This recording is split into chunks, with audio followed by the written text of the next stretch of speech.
is Tuesday, June 29. Welcome to CGN News.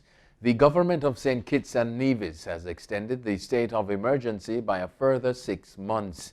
Prime Minister Dr. Timothy Harris told Parliament that the extension forms part of efforts to protect lives and livelihoods and contain the spread of the virus that has claimed the lives of 3 people in the Federation. Relatives of one of those who have died said she had been fully vaccinated.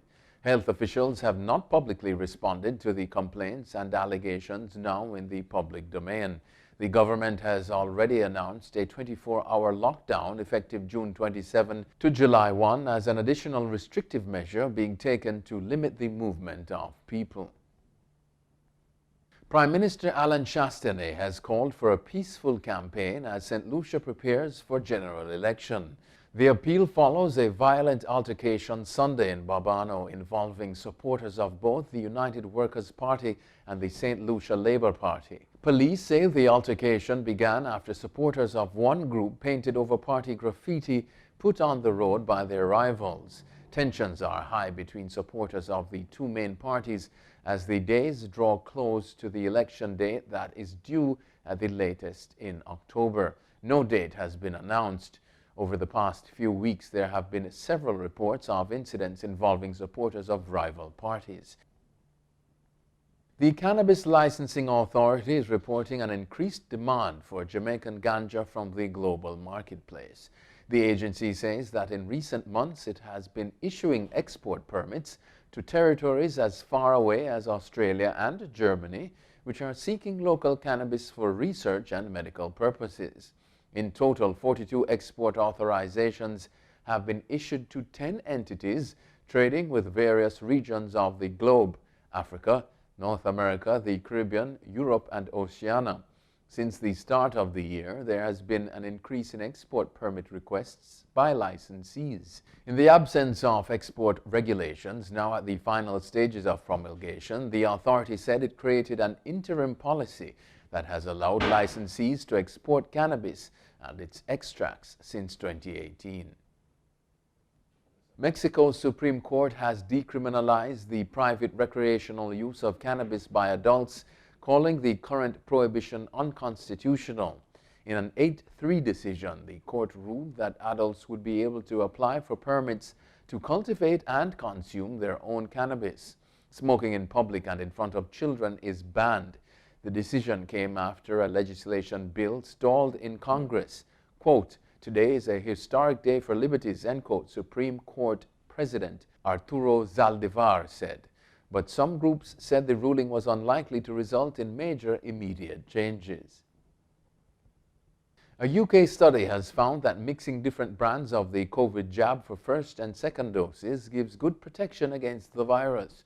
The trial looked at the efficacy of either 2 doses of Pfizer, 2 of AstraZeneca, or 1 of them followed by the other. All combinations worked well, priming the immune system. The trial results also hint that people who have already received 2 doses of AstraZeneca vaccine could have a stronger immune response if they were given a different jab as a booster if recommended in the autumn. UK's Deputy Chief Medical Officer Jonathan Van Tam says there was no reason to change the current same-dose vaccine schedules in the UK, however, given vaccines were in good supply. The United Nations Human Rights Chief is urging countries worldwide to do more to help end discrimination, violence, and systemic racism against people of African descent and make amends, including through reparations. The report from Michelle Bachelet offers a sweeping look at the roots of centuries of mistreatment faced by Africans and people of African descent, notably from the transatlantic slave trade. It seeks a transformative approach to address its continued impact today, the Associated Press reports. The report, a year in the making, hopes to build on momentum around the recent intensified scrutiny worldwide about the blight of racism and its impact on people of African descent, as epitomized by the high-profile killings of unarmed black people in the United States and elsewhere. An American man who crashed a stolen lorry into a house before killing 2 black bystanders was a suspected white supremacist, police say. Nathan Allen, 28, fatally shot retired policeman Dave Green and military veteran Ramona Cooper in Saturday afternoon's attack in Massachusetts. Investigators later found racist and anti-Semitic writings by Allen, who was shot dead by officers at the scene. He was married, employed, and had a PhD and no criminal history.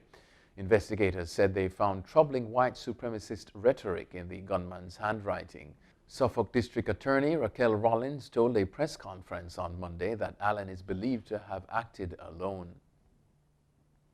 White House Press Secretary Jen Psaki on Monday defended the peaceful protest of Olympic hammer thrower Gwen Berry, who on Saturday turned away from the U.S. flag while the national anthem played and covered her head with her T-shirt that read "Activist Athlete." Psaki told Fox News Monday that she and President Joe Biden hadn't spoken about the incident, but he would respect the rights of people granted to them in the Constitution to peacefully protest. Berry on Saturday said she was upset to hear the anthem after winning bronze at the Olympic track and field team trials. She was a member of the 2016 U.S. Olympics team and is expected to participate in the upcoming Tokyo Olympics. Czech President Milos Zeman, commenting on a Hungarian law that bans LGBT material from schools, told a television interviewer on Sunday that he finds transgender people disgusting. Zeman was responding to a question about the law which bans content in schools deemed to promote homosexuality and gender change. Quote, "If you undergo a sex change operation, you are basically committing a crime of self-harm," end quote.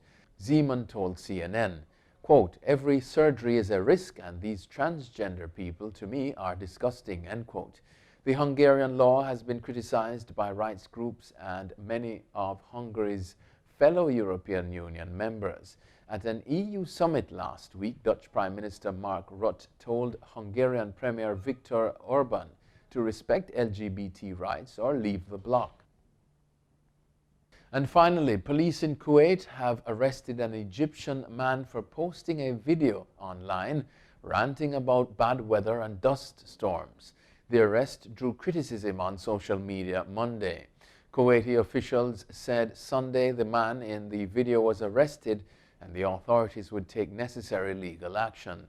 The clip went viral, racking up tens of thousands of views.